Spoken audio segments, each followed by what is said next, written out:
Welcome to the Madison Chamber podcast. I'm Michelle Epling, president of the Madison Chamber of Commerce, and I am so thrilled and honored today to have one of my dear friends and mentor, Megan Nivens-Tannett, with Flourish here as our guest speaker. So thank you. Welcome, Megan. Thank you. I'm so excited to be here and be in supporting the podcast and be a part of it. It's just amazing. I know. And fun little fact, Megan was the first person that ever asked me to be on her She Boss podcast, which you can find on, I'm sure, all streaming. All over the place. Yeah. Spotify, all the things. Yeah. So make sure you follow that podcast because we love hearing all the wisdom you hear from all the She Bosses across Madison and Huntsville. It's so great. So tell everyone, a little bit about this podcast is we like to give words of wisdom and really talk about kind of a theme. And kind of the theme this time is about marketing. And no one, we have so many wonderful marketing people in town, but, tell me your views on when you hear a business owner say marketing's not working,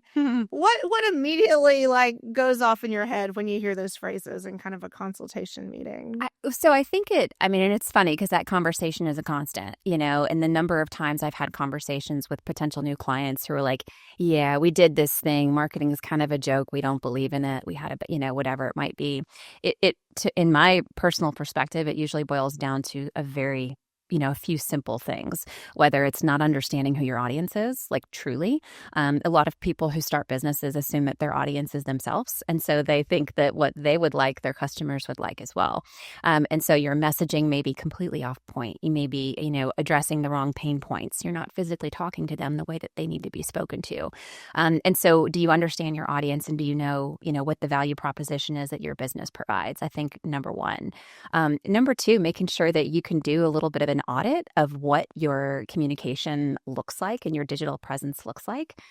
Just making sure that you can even be found, right? I know that sounds really silly, but a lot of you exist. You're not there. You're not there, right? And the one thing is you don't have to be on every single social media platform, but you've got to figure out, again, going back to that first point, who is your customer? Where do they live? Where do they spend their time? And make sure that you're meeting them where they're at. So I think it's, the conversation around marketing doesn't work. I get it. I've been there myself. Marketing is a fluid effort, and it's something that is constantly changing. You just look at the past year and how much the economy has shifted and how small to medium-sized businesses have been able to pivot to that. And just keeping, our finger on the pulse of what AI is doing next is something that, frankly, I don't have time to do. Who does, right? It's a very difficult thing. And it just changes weekly, too. Constantly. Yeah. And so keeping up with it and trying to figure out, okay, well, where is my effort best spent is something that is often very difficult. But another thing too, I think that a lot of businesses kind of miss the mark on is actually measuring what works versus what doesn't. Right. So often, so many businesses just assume that they've got to go do these 8 different events every single year because that's what they've always done. Correct. And kind of talking offline a little bit about this, right? If you go to all these events, but you're not closing the deal, there's something that might be missing there. Right. What is that? What's that path of conversion that we need to refine and elevate? You don't have to be at every single event. Cherry pick 2 where your audience is and make sure that you go in and you go deep and you follow through with what that process needs to be. So I think it's not necessarily that, marketing doesn't work, but it's about marketing has to work for you and it has to speak to your customer and it has to differentiate you against your competitors as well. One thing that I will say that I love so much about what the Madison Chamber does and what you guys fuel to your membership is, for each of the companies to really lean into who they are as a persona themselves. You look at a lot of the local service providers here, they're not part of a big chain. Some of them are, but a lot of them are locally owned businesses. And, putting the face to the name and getting to know, Bob Smith with this provider and understanding his quirks and his personality and how he works with his customers, that needs to be front and center because people want to connect with people. They don't want to connect with AI. Correct. They want to connect with a person or a robot. Or right? a static image. Yeah. Exactly. And it's interesting in that, one of the pros to the advancements in technology and how fast things have grown as far as AI and things like that, it's great. But guess what? a lot of the user behavior of what people actually want is starting to shift in a different direction because it's too much of that. It is. Too much non-humanistic things. You're not having a real conversation. You're not understanding emotion, and people don't want that. So I think although AI is a phenomenal tool that everybody needs to consider using to help save money, be more efficient. Saves my grammar on emails. It's amazing. It's amazing, right? So, but there's a lot of things that you can do just with your own company where you're leaning into being who you are. Correct. Don't lean on a tool to try to make that connection with your customer, because ultimately it depends on your brand and you have control over that. Right. Tell me a little bit about what, you said that people need to understand their audience. What is kind of a best practice if you're a small business owner that you can do yourself to kind of understand who your audience is? Because like you said, like I started my own clothing business and my mom and I thought our audience was ourselves. I'm not going to lie. We were them. Like I will raise my hand. I did what you said not to do.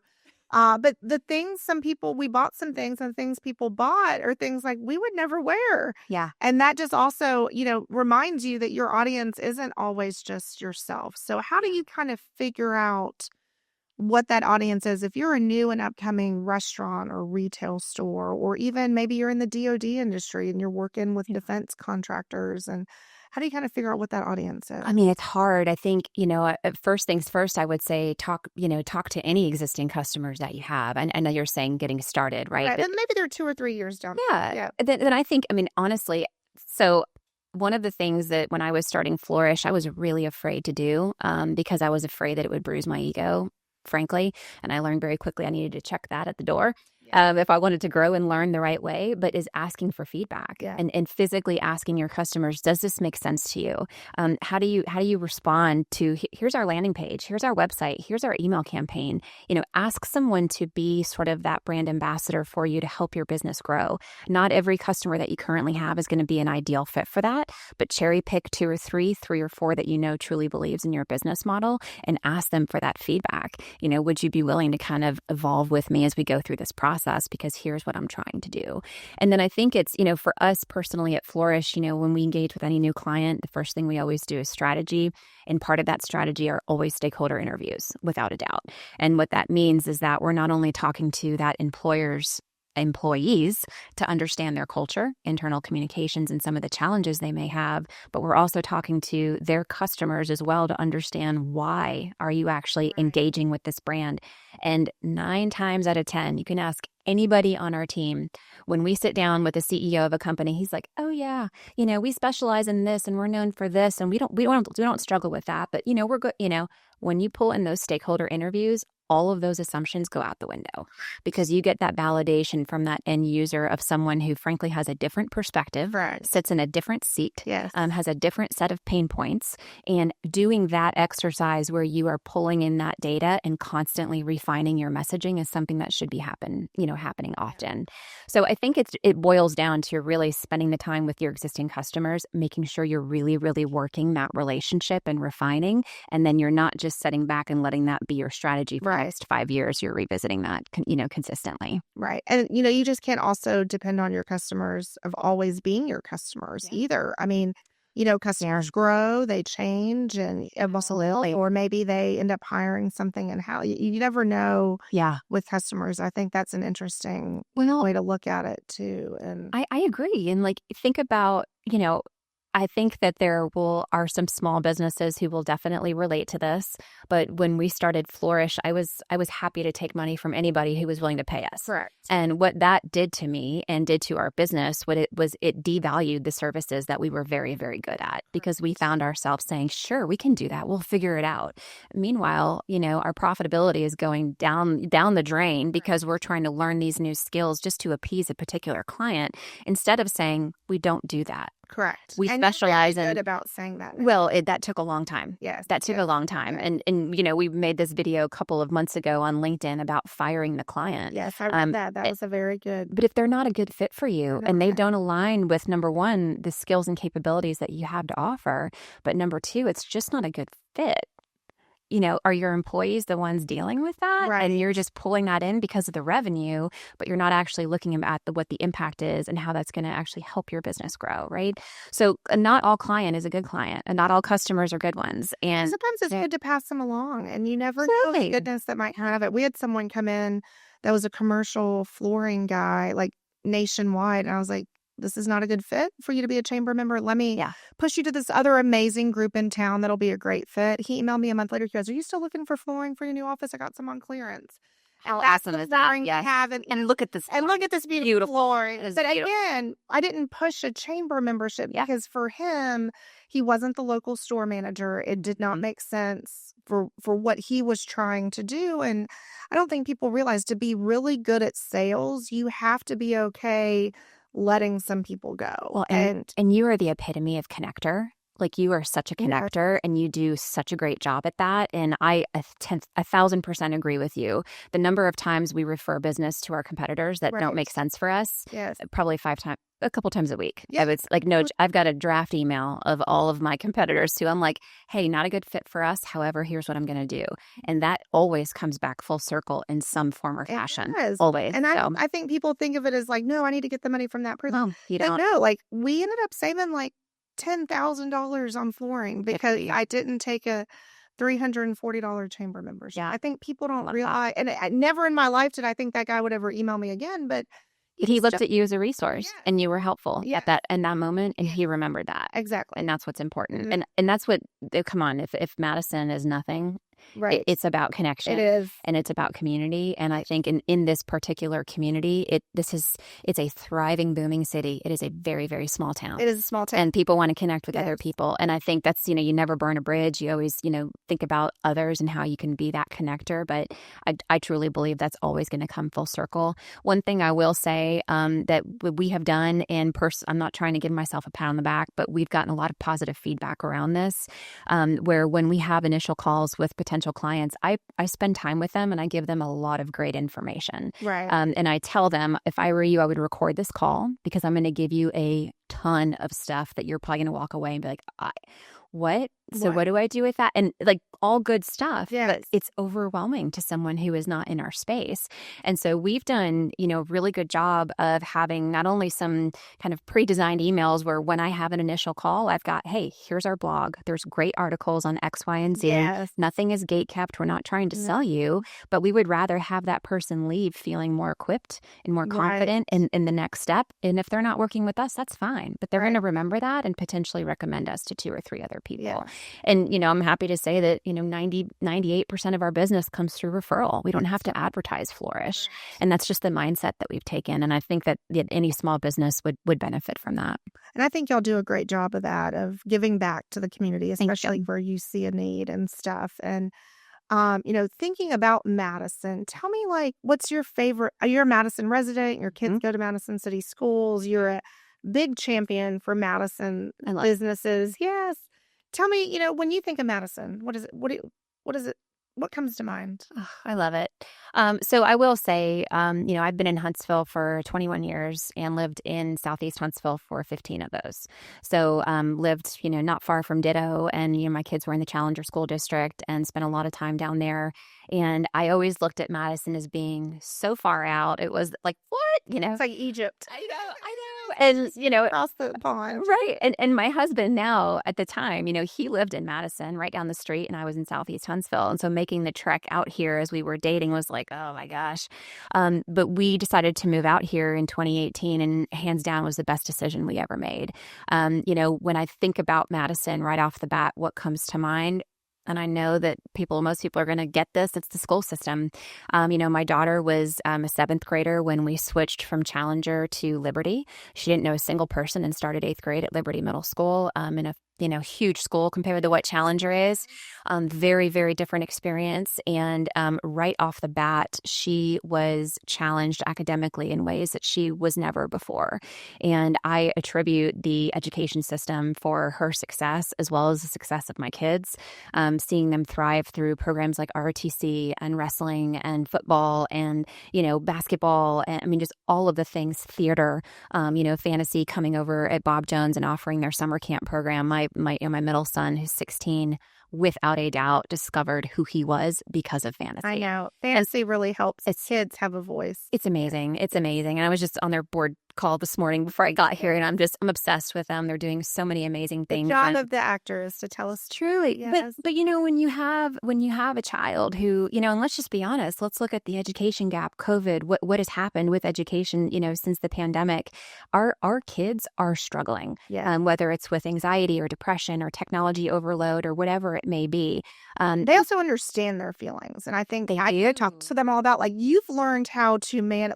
We didn't have a counselor when I went to elementary, middle, and high school. Yeah. No, we didn't go to counseling as a class. Yeah. To use the word anxiety or depression in regular conversation was never, ever used. Ever used. No. There's some that probably use it a little too much. But I think even having the awareness and the cognitive aptitude to understand one's feelings and experience that, I think is so important. But again, from my own personal perspective on behalf of our family, just seeing the opportunities that the school system has leveraged to be able to adapt to that has just been phenomenal.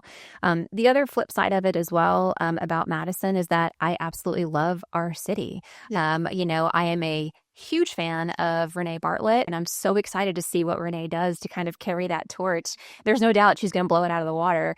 But it's just, I love the fact that I can text Paul or Renee and it's like, hey, here's what we've got going on and here's how you can get involved. And, doing the Civic Engagement Academy at the City of Madison. It was such a cool experience. Yeah. It was fun seeing you in the audience. And I wasn't sure what to expect out of that. And honestly, I'm not raising my hand to go jump and take these leadership positions within the city, but as a resident who cares about this community and cares about what happens, it was a phenomenal opportunity to get an inside peek at just how things operate.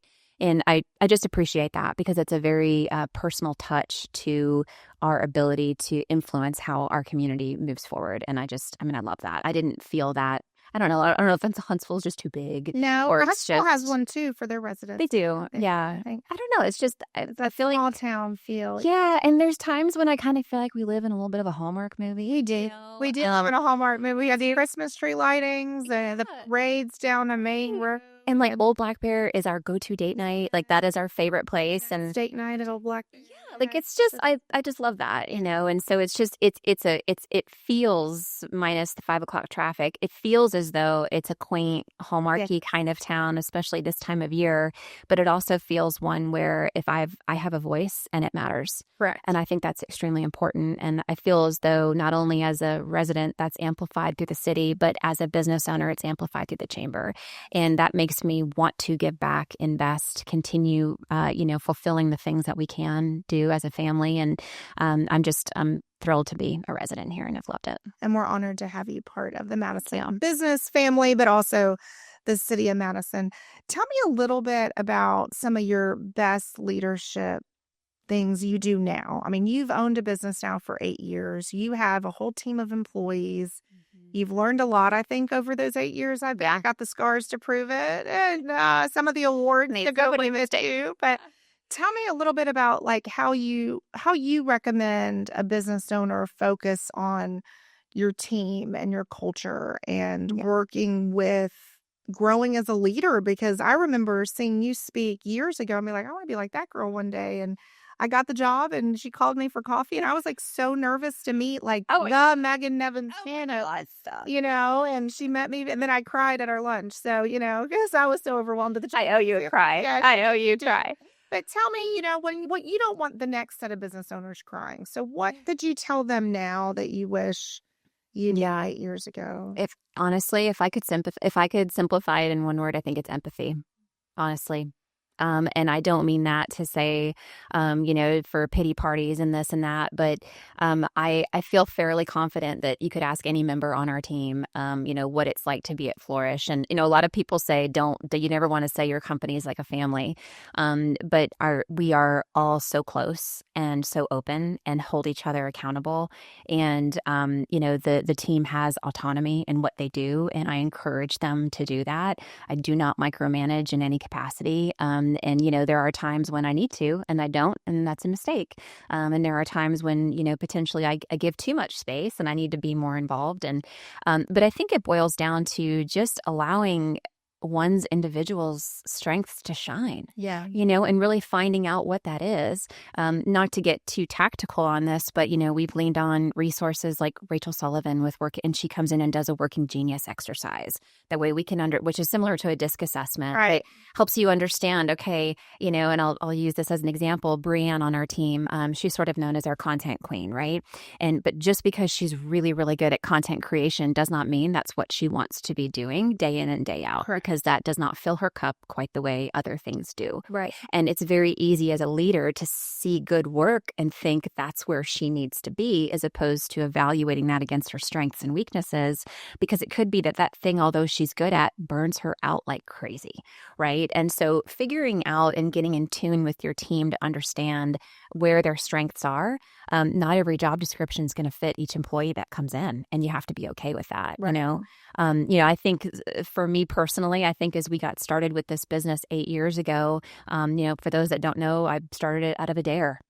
From my daughter, who was 11. She's like, Mom, you got laid off of your job. You don't want to go work for the man again. So why don't you just start your own business? And I was remember that. I'm like, that's cute. Sure. Why not? Sure. Why not? It can't be hard, right? And that was 8 years ago. I was like, how hard can it be? No clue. So no business plan, no advisory board to kind of guide me. No, I've never even taken my degree is not in marketing. My degree is not in entrepreneurship. So much of my journey has been about trial and error. And I think that, and I'm honest about that. I really am. So you're not going to come in and have everything fully baked and beautiful in this perfect onboarding process that is because guess what? I'm learning too. Right. And I think that open and honest dialogue is something that allows empathy on both sides, to where, our team understands that, but they also know that I value their opinion and I have them help me shape some of that. Right. That way I can say, okay, you've been here for a year. You understand what we're going through. We've got to twist and pivot and adjust. I want your feedback. What do you think would be ideal? And I think also too, going back to the question earlier about understanding your persona and your target customer, asking your employees. Yeah. Right. Like my team they're in the weeds more so than I am. Correct. And so they have an opportunity and a first touch point to really hear some of that stuff that I may not be able to hear. Right. So pulling their feedback in on a regular basis and ensuring that they have the ability to help shape, mold, and influence the direction that we take, I think gives them a lot of skin in the game, because they're like, okay, we can go do this thing and you're okay with it. I'm like, absolutely, do it, yeah. And I also allow permission to fail. Flourish, we constantly talk about how we use Flourish as a sandbox, which means, you know what, let's try it out here. And if it flops, it flops. Who cares? I don't care. Right. If we make a mistake and things don't go well, all right. But we're going to banana suit for Halloween. There you go, which was adorable, which was so cute.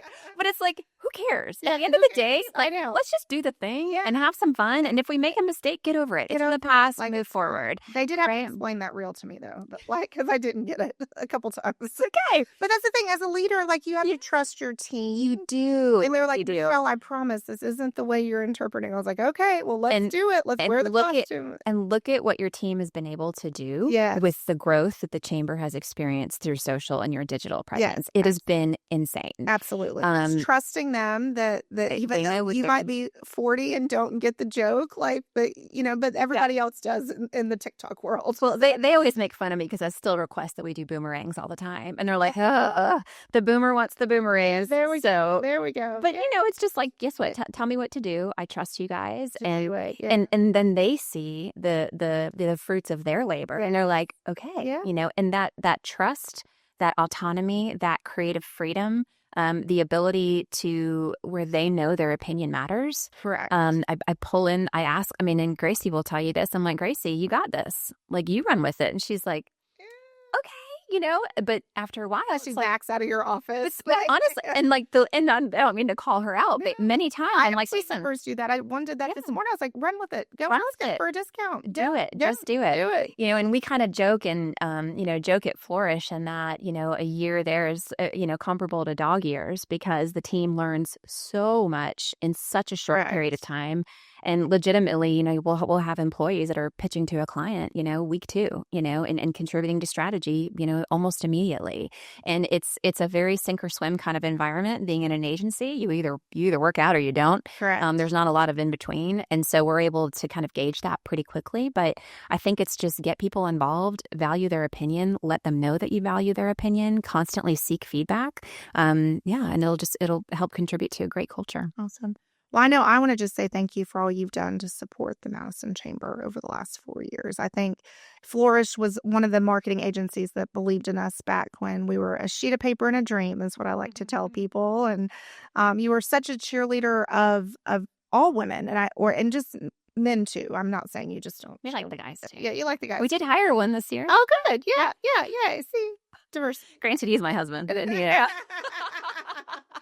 But tell me a little bit. I think what I love the most about you, and Megan knows, I tell her this all the time, I have what I call my own personal board of directors. And when I struggle with something in life, someone's head will pop in my head, and I'll just call them. Sometimes they get calls at 7:15 in the morning. Sometimes it's 8 p.m. at night. And you have done such a great job when I've called you with things to kind of mentor me, in different ways. Tell me a little bit about those women that have mentored you and kind of what they have poured into you and kind of help you. Then you poured back into me and other women I know in your life. Well, I will say, and this is not to make it about, a pity party by any means, but I think I've had some women in my life who were not champions of other women. And I think I learned what not to do. Yeah, I learned what not to do in an experience that I think really stuck with me. And I know, and I made a commitment that when we started this company, that I was not going to do that at all. And so I've been very intentional about that direction. But I think, this community is so full of women who are just amazing. And again, eliminating the fear of approaching someone and asking them honest questions. Scary. It's very scary. But I remember, 15 years ago, sitting at my first public relations council luncheon, and it was my first time kind of putting myself out there, and I'd look across the room and be like, oh my God, I want to be like her. I want to be like, right. I was looking at like Lori Miller and Ellen Didier and like all of these women who I just admired. And you were at my first PRCA when I was refereeing the con business. Yeah. Oh, wow. Board. Yeah, you were on the board. I was on the board for a little bit. Yeah. It was a fun, but it was one of these things. You were that person. Yeah. Oh, I love that. Mm-hmm. Thank you. Well, I think it, breaking down the barriers of thinking that we're not all similar, right? Like you and I, even though we didn't know each other initially, when we got together, you and I have so much in common. Yes. And we're, so many mutual friends. Exactly. Yes. Exactly. And I think that was one of the reasons why we started She Boss, because I found that these women that I admired and put up on a pedestal, and I was like, oh, she must have had it handed to her, and just, not the case at all. Yeah. And when you start to have those conversations and just ask about the reality of their career, you find out that they struggled and tripped and fell just like you did. Right. And so that was the whole precipice for what She Boss was intended to be. But this community is full of women who are just leaning in left and right to help each other out. There's so many great organizations that allow for that conversation to be had in a safe place where you can be vulnerable yet feel as though, it's beneficial to the entire group, and you just get some really great tactical feedback. But I think we've all got to be able to support each other, Absolutely. And from a mentoring perspective, a mentor does not need to be someone who is older than you. Correct. I feel as though I have learned so much from my team, all of which I could be their mother, with the exception of one. That would be weird. But, for the rest of them, they're young enough to be. And so, but they have taught me so much, and I have learned so much from them. And so I think, we talked about this early on before we started recording, but checking your ego, putting it to the side, recognizing that you don't have to know everything, but there's a lot to learn. And perspective is so key in understanding where people come from, right? That way we're not making assumptions about, again, their pain points or anything like that, but we're understanding people's perspectives. And I think there's a lot of mentorship that can naturally happen when we keep an open mind and an open heart when we have opportunities like that.